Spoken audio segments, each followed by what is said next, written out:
India Zimbabwe മൂന്നാമത്തെ T20 നാളെയാണ്. Indian ടീമിൽ വലിയ മാറ്റങ്ങളാണ് വന്നിരിക്കുന്നത്. സഞ്ജു, ജയ്സ്വാൾ, ശിവൻ ദുബെ ടീമിലേക്ക് എത്തിയിരിക്കുകയാണ്. അതുകൊണ്ട് നാളത്തെ മാച്ചിൽ സഞ്ജു ഏത് പൊസിഷനിൽ കളിക്കും? മൊത്തത്തിലൊരു അടിമുടി മാറ്റമാണ് ടീമിൽ വന്നിരിക്കുന്നത്. അപ്പോൾ ഇന്ത്യ സിംബാബ്വെ മൂന്നാമത്തെ T20 കുറിച്ചാണ് നമ്മൾ ഇന്നത്തെ വീഡിയോയിൽ പറയുന്നത്. ഇത്തരം ക്രിക്കറ്റ് ന്യൂസിന് വേണ്ടി ഈ ചാനൽ മറക്കാതെ സബ്സ്ക്രൈബ് ചെയ്യൂ. ആദ്യത്തെ ഒരു കളി സിംബാബ്വെ ജയിച്ചു. രണ്ടാമത്തെ T20 ഇന്ത്യ മികച്ച വിജയം നേടിയിരിക്കുകയാണ്. അതുകൊണ്ട് ടീമിൽ മാറ്റങ്ങൾ വരുത്താതെ മുന്നോട്ട് പോകാനാണ് അവരുടെ പദ്ധതി. എന്നാൽ ഇപ്പോൾ ജയ്സ്വാളും സഞ്ജുവും വന്നത് ഗില്ലിനെ പണിയായിരിക്കുകയാണ്. നാളത്തെ മത്സരത്തിൽ ജയ്സ്വാൾ ആയിരിക്കും ഇന്നിങ്സ് ഓപ്പൺ ചെയ്യുന്നത്. അങ്ങനെ വരുമ്പോൾ ജയ്സ്വാളും അഭിഷേക് ശർമ്മയും ഓപ്പണിംഗിൽ കളിക്കും. ശുഭ്മാൻ ഗില്ല് വൺ ഡൗണിലാണ് ഇറങ്ങാൻ പോകുന്നത്.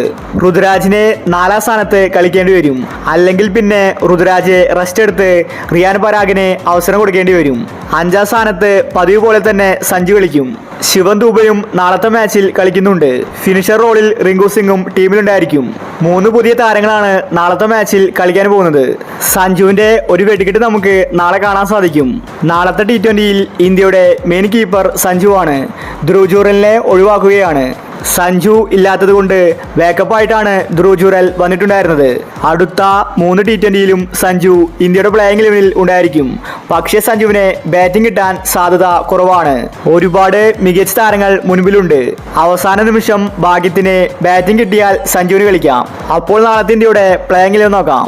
ജയ്സ്വാൾ, അഭിഷേക് ശർമ്മ, ശുഭ്മാൻ ഗില്ല്, ഋതുരാജ്, സഞ്ജു സാംസൺ, ശിവൻ ദുബെ, റിങ്കു സിംഗ്, വാഷിംഗ്ടൺ സുന്ദർ, രവി ബിഷ്ണോയ്, ആവേശ് ഖാൻ, മുകേഷ് കുമാർ. ഇതാണ് ഇന്ത്യയുടെ പ്ലേയിങ് 11. നാളത്തെ മാച്ചിലും ഇന്ത്യ ജയിക്കുമെന്ന് തന്നെ കരുതാം. ഒരുപക്ഷെ നാളത്തെ മാച്ചിൽ സഞ്ജുവിന്റെ ഒരു വെടിക്കെട്ട് നമുക്ക് കാണാൻ സാധിക്കും. അപ്പോൾ ഇത്തരം ക്രിക്കറ്റ് ന്യൂസിന് വേണ്ടി ഈ ചാനൽ മറക്കാതെ സബ്സ്ക്രൈബ് ചെയ്യൂ.